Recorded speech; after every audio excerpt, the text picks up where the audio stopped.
It's been a year since the American people collectively exhaled. The breakdown starts now.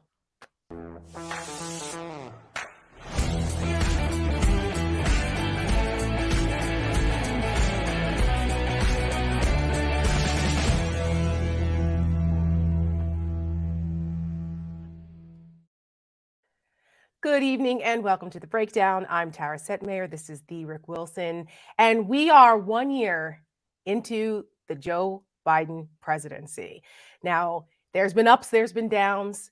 But when I say there was a collective exhale of relief, once we all saw that plane take off from Andrews and Joe Biden raise his hand and become president, I think I speak for millions and millions, at least 78 million, however many voted for Biden. 81 million, that's right. I'm sorry. God forgive me. Those were Trump's numbers. 81 million people who were thrilled that it was the beginning of a new era and the end of the other one. However, Rick Wilson, there's a lot going on because he didn't just fly away and stay away. The defeated former president. Is the political herpes of our time. Yes. A gift that keeps on giving over and over and over again. Oh my God. I was going to say he's like the villain in a bad horror movie that won't die, but I went straight to it. I like the herpes thing. Yeah, it's a bit more appropriate. But here we are a year later, and he's still very much around, and Trumpism is very much alive. However, there is news because a year in, since the January 6th attempted coup, we have been finding out stuff at our rapid clip. And tonight, there's been more information coming out of January 6th. And it's always a good day when Donald Trump isn't having a good day. So it's a good day for us. He's not been having a great week, Rick. What has happened this week? Well, Tish James, the Attorney General of New York, she came out and said, yeah, you guys have committed some pretty serious stuff. We're investigating it, and we're going to need you to come and give a deposition. We're not playing around talking about Trump Jr., Ivanka, and Donald. Then you have the January 6th committee issuing subpoenas and getting more information. As everyone knows, Donald Trump has been trying really hard to make sure that the archives does not turn over any of the documents that the January 6th committee has requested. Well, the Supreme Court ruled 8-1 that the National Archives had to turn over that material, that the President of the United States is not a king.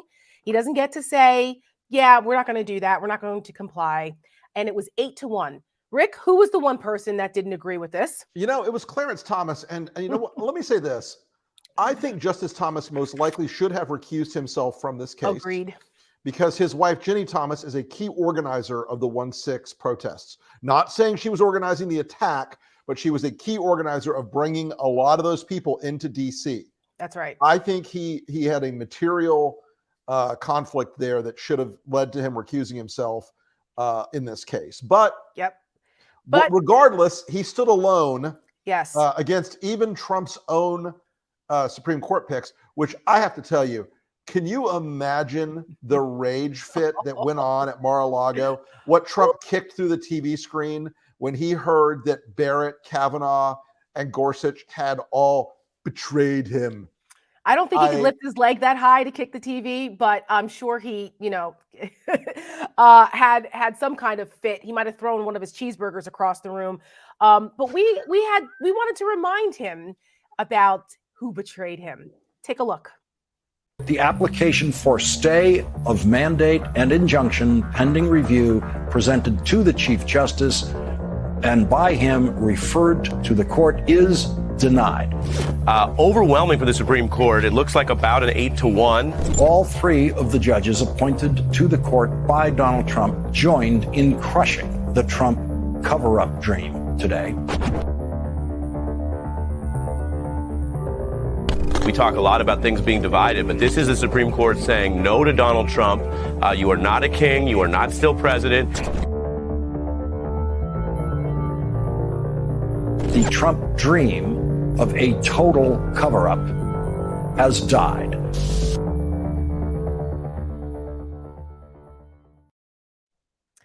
Oh, yes. Yes. R.I.P. That's, I would say, Go ahead. Yeah, Go ahead. so I don't know if you remember this in the like the 2017, 2018 window.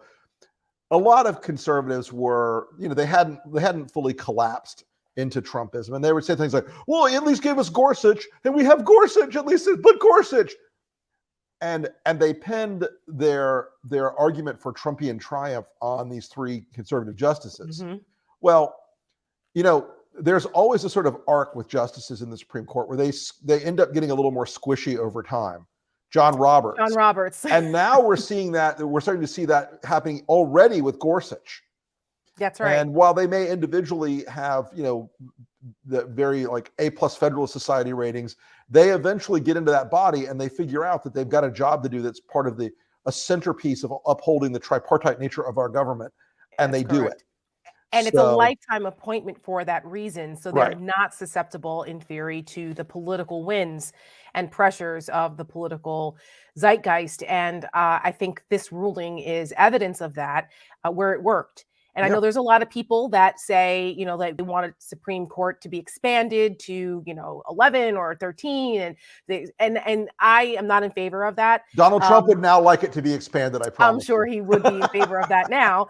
But this shows that it does work. So, right. Well, and look, I think it's just like, as you were talking about, this is one more step in an arc of a very bad week for Trump. Oh my God. Obviously the going after Eric and Kimberly's phone records and getting some of those. Yes. Going after Don Jr.'s phone records and getting some of those. Who's this guy Bruno in Martin County you call 14 times a week? Oh my God. Oh, there's more. There's also what's happening down in Georgia now. Yep. You have the district attorney in Fulton County, and that's the Atlanta area mostly, who has said she is impaneling a special grand jury to look into the potential wrongdoing of Donald Trump with the whole "let's change the votes" scheme that was going on there, and that's another area that Trump has no influence over. That is a local state, local Right. DA, and another potential criminal investigation. It's just not a good day. It's more depositions, more subpoenas, more documents, more discovery. So good. This is what needs to happen. I think this is what we've been waiting for, because nothing has been done. This guy has really been Teflon Don for so long that I don't care what the charge is at this point. Let's pick, right? Is it the overinflating and underinflating the property values to gain, to not pay enough taxes on it, or to gain leverage when you're getting a loan? That's something that Michael Cohen knows a lot about. And I'm sure I was on with Michael's podcast last week. That's we touched right, on that a little bit. Yeah. And look, the pressures on Trump always have to be brought from all angles. Yes. And the legal angle is only one of them. And look, people are a little, they're like, oh, he always gets away. He always escapes. He always gets out of jail free. He always never faces justice. Folks, this is why you have to keep up the pressure on the political front, on the legal front, on the business front, on the moral front, on the activism front, all the time. That's right. One of these things eventually, it's hard to knock down the kaiju. It's hard to knock down Godzilla. But after a point, you knock down Godzilla. That's right. And the way they do that is usually by a full 360-degree attack. And that's what's going on now. And there's more. The January 6th, because of this Supreme Court decision that's opened up the documents, and they're getting them. They were getting them as of last night even.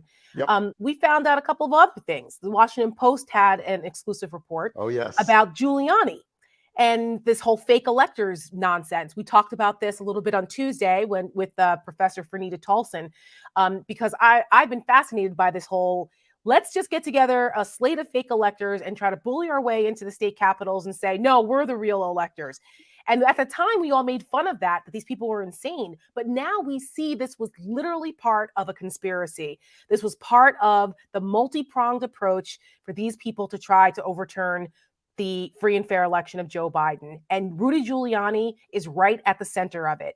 And I encourage everyone to read the Post story, but the slate of electors, he was even working with a former anchor, or I don't know, she's a former or current anchor of OANN during this whole nonsense. Right. Because other news organizations wouldn't even put him on the air anymore after that because it was so outrageous. Only OWN would do it. So he was out here doing that, and it was for Arizona, Wisconsin, Michigan, Nevada, Georgia. This is why the Electoral Count Act reform is really, really important. It's separate and apart from the other voting rights issues, but this has got to get done. And I think there's a possibility there could be bipartisan support for this so that these kind of shenanigans can never happen again. They saw the opening and they tried to take it.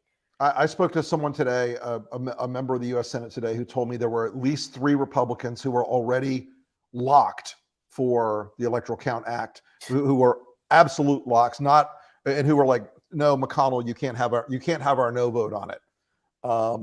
So if you can start breaking, yeah, let's leave them on the table for right now. Yeah.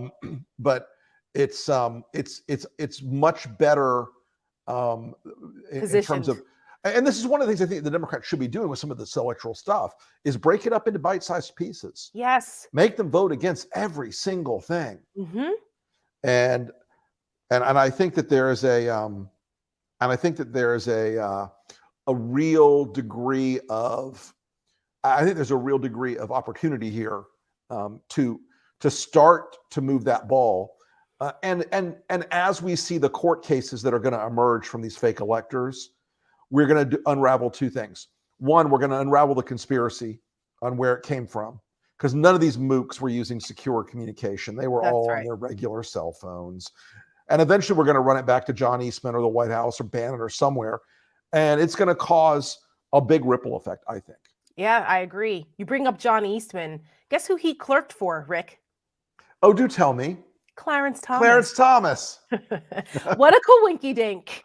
A couple of other interesting nuggets that came out of this treasure trove of information is the texts between Sean Hannity and my least favorite person in cable news at the time, Kayleigh Mendacity, also known as Kayleigh McEnany.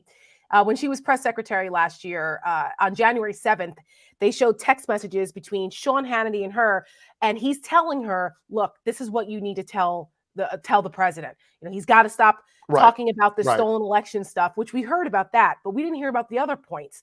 He also told her that the 25th Amendment is a reality. Like, that's really being discussed right now. And if he moves forward with this, like acting this way, that you're going to have mass resignations. Now, we heard rumors of this. We did. We heard that at the time. But now we know for sure that this was being discussed in real time, contemporaneously through these text messages. And she was all like, oh my God, yes, that's a good idea. That's the playbook. I mean, she didn't know what she was doing. Obviously, he didn't listen. But even Sean Hannity had enough sense. But all those stories we heard about the possible invocation of the 25th Amendment, removing Donald Trump for being unfit at the time, I'd love to know who those people were. Why? I wish his cabinet members would have the sense of duty to this country to come forward and say, I was one of those people who stood up and said, this guy is unfit, he's got to go. But you know, where are they now? Where are they now? They're cowering their corners because they're too afraid to speak out. It's so infuriating. You know, there are a lot of people that were around Trump in the White House and the Oval, and even in the people in the inner circle that had access to the Oval Office, who understood what was happening. Sure. And look, I'm glad there are people today who have walked out from Trump world and said, we're breaking with this. We're trying to defeat him. I'm glad those people are out there in the fight. We should all be unified in this big fight, right? But I don't know what I would have done in the White House at that moment.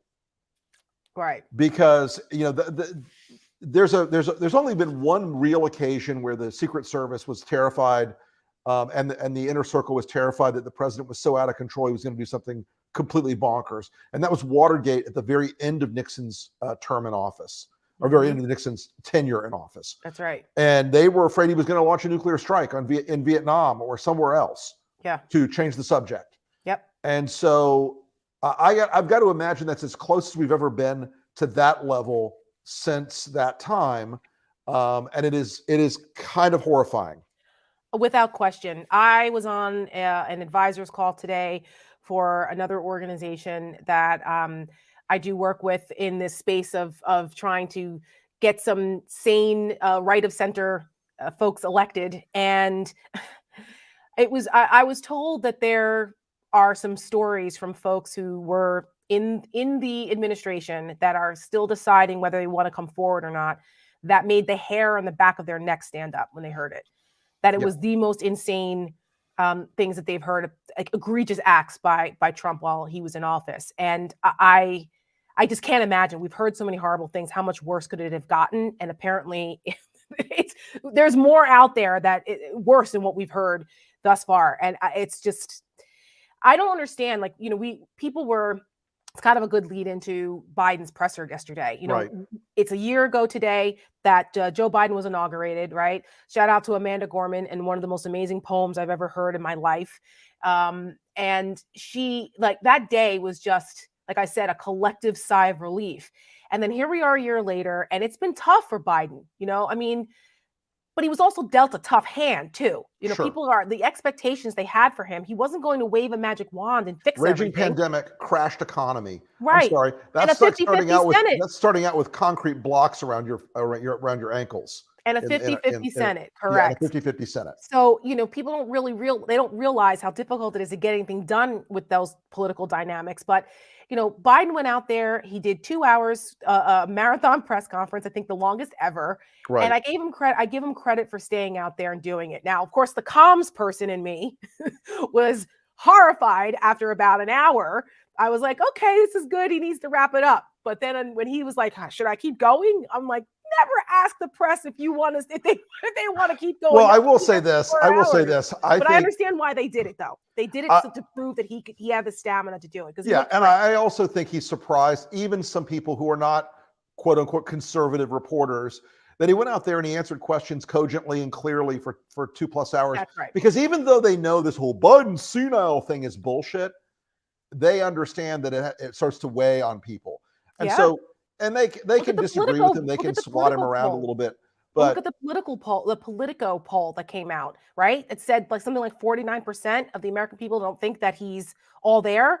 Right. That's crazy. Well, and part of that is because 35% of the American people every day see on Fox that Biden drooled on himself today, or whatever BS they're coming up with. I will say this though. Joe Biden gave a press conference yesterday for 2 hours, and there were very few gaffes in the press conference. Mm-hmm. Mitch McConnell gave remarks for 20 minutes and said that African Americans vote just as much as Americans. We have the clip. I know. I'm sorry. I'm sorry to jump ahead. No. I was comparing the two because everybody says, "Oh, Mitch McConnell's what." Yeah, let's play it. Let's show people. What's your message for voters of color who are concerned that without the John L. Lewis Voting Rights Act, they're not going to be able to vote in the midterm? Well, the concern is misplaced because if you look at the statistics, African American voters are voting in just as high a percentage as Americans. I'm sorry, what? Okay, then. Yeah. At least Joe Biden didn't say that. Okay. I have to tell you, I saw that clip and I think Michelle sent it to me first. And I watched it and then I watched it again and again and again and again. And this is one of those moments where the gaffe reveals the truth. That's right. Where the mistake reveals the reality underneath it. And it really says a lot about why Mitch McConnell is so adamantly opposed, and he is whipping his caucus like, and I heard this today. And again, the person I spoke to today was not a Republican, but told me that they are whipping their caucus intently. They are beating the doors down. They're trying to keep, Mitch McConnell is desperate to keep election stuff from coming to the floor for a real vote. He's desperate. And I think it betrays their fear of 2022, 2024, the political realities of our time. And it says a little bit about what Mitch is. That's true. And for those who couldn't really hear the audio there, he was asked the question about the voting rights and what does that say, the voting rights bill's going down, and what does that say to African-American voters in this country? And that's when he said, well, I think the concerns are misplaced. And then said, African-Americans, just like American, African-Americans, just like America. Why are you separating the two? So, I mean, it's almost like I had to listen to it a couple times also to make sure I heard him correctly. And then, of course, you saw the tall guy standing in the background. That's Senator John Thune. Yeah. That's the one who I said I don't think I've heard a full paragraph out of his mouth in 6 years. He never said anything about anything ever. Yeah. He's gonna. Didn't he say he was thinking about retiring, or is he gonna? Yeah, he's gonna stay in now. Apparently. Yeah. I had an African American friend of mine reach out to me today and said he did everything but call us colored. Right.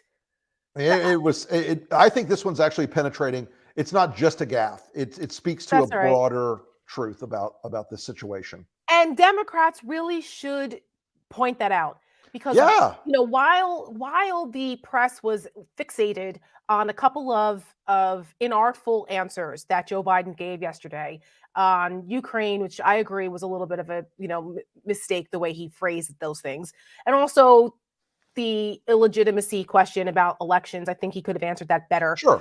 But these are not nothing he said posed a national security threat or a threat to our democracy. Nothing he said was even 1/10 of, and they say the disinfectants, the bleach, it kills it right away, and we got to work out how we can inject. I mean, nothing even in the ballpark of that. No, I tweeted that yesterday. I was like, are you kidding me? Donald Trump told people to drink bleach and put a light up their ass to treat themselves for COVID. And you guys are getting on Biden's case for a couple of, and listen, if Donald Trump were still president and Putin called him up and said, hey, I'm going to invade Ukraine tomorrow, Donald Trump would be waiting there with cupcakes and knee pads. I mean, this guy is the double standard on Biden is astounding. It is. And it doesn't help the situation. I'm not saying that Biden is not above reproach. And I'm not saying that the media shouldn't hold him accountable. Of course they should. But what they're fixating on, I just think that it's not helpful. We have much bigger problems. And they're treating him as if we're in a normal political environment, and we're not. Like the issues that are so much bigger than a couple of fumbles over some words here.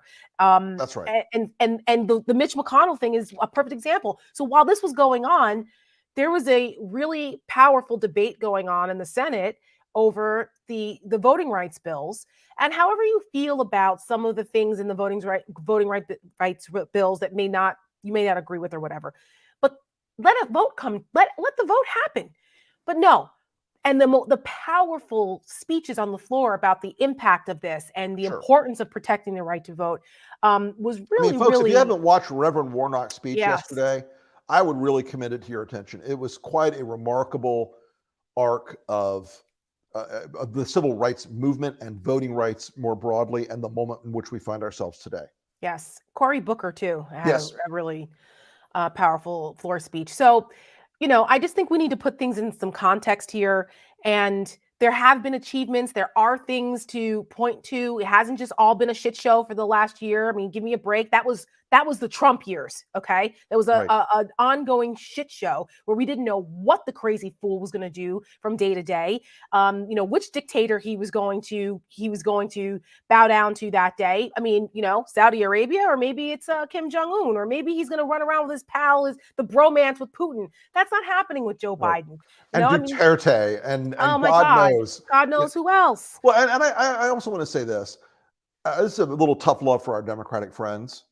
Stop bitching in public all the time. Stop airing every grievance. You know why? You're not going to get one of the Republican secret sauce items is if the Republican leadership or the president says, hey, monkeys invented cotton candy.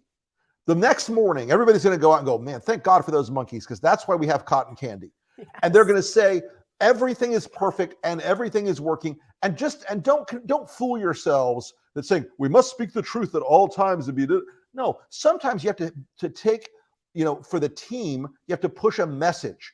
And the message should right now be optimism, economic recovery, handling difficult problems. We're out of the crazy time. This is not heavy lifting, folks. This is pretty straightforward stuff. To Biden's credit, and clearly they focus group this. What do Republicans stand for? What are they for? He repeated that multiple times during that press conference yesterday, because that is the fundamental question. Mitch McConnell has already said they have no legislating agenda. They have no agenda, no platform this year. They're going to run on just just complaining about Democrats and criticizing them. So what are Republicans for? And the Democrats should challenge Republicans all the time to define Correct. what they're for, because that puts them on their heels. Because what are they for? Are they for insurrection? Are they for authoritarianism? Are they for denying minorities rights to vote? Are they for voter suppression? That's what they should be doing. And once again, what are they for? I mean, Mitch McConnell answered that question at his presser the other day. He said nothing. Right. He said, we want to just take power. Right. We'll tell you when we We'll get tell power. you when we take power. We'll show you when we take power. I can remember a time when Republicans used to lose their damn minds over the fact that Nancy Pelosi said, we have to pass the bill to see what's in it. Oh, yeah. That is precisely the identical thing that Mitch McConnell just said. And everyone's like, yeah, it's a secret and it's cool. Right. Yeah. Mitch McConnell's super cool. These are the types of things that I hope that people, when they come and watch our show, that you're not going to hear folks say this stuff on cable news, because they don't want to hear these tougher realities of what's going on here. And they're so used to the regular political tropes, right? And that's not what's happening here. They're still trying to fight a traditional political war, and that's not what we're in.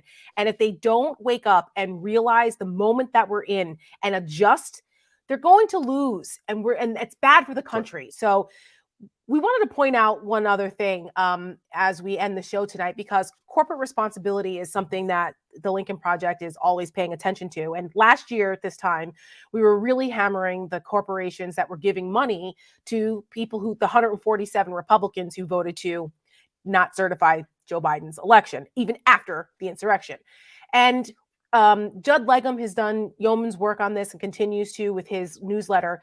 But there are some companies who basically have gone back to funding these people. Yep. And there are some of those companies. These are major corporations that are still giving money to Republicans who are against voting rights and who voted against the certification of the election. Pay attention to these people, pay attention to these corporations. And we'll be coming to see you again, Toyota. Yes, Abe is watching. Okay. And the only way they respond is when people start to speak up and say, this is not okay.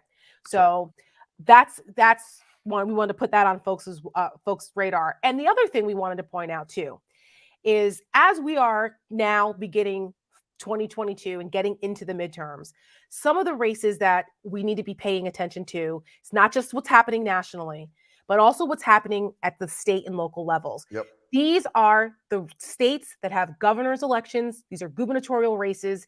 And there's something about these states that they have something in common. What is that, Rick Wilson? Oh, well, they all seem to be states that were contested by a certain former president. Not only that, yes, that's right. They were contested by Trump because he lost them. And some of them were really, really close, like Georgia and Arizona. And it took the political courage of Republican officials there to say no and not go along with the scheme.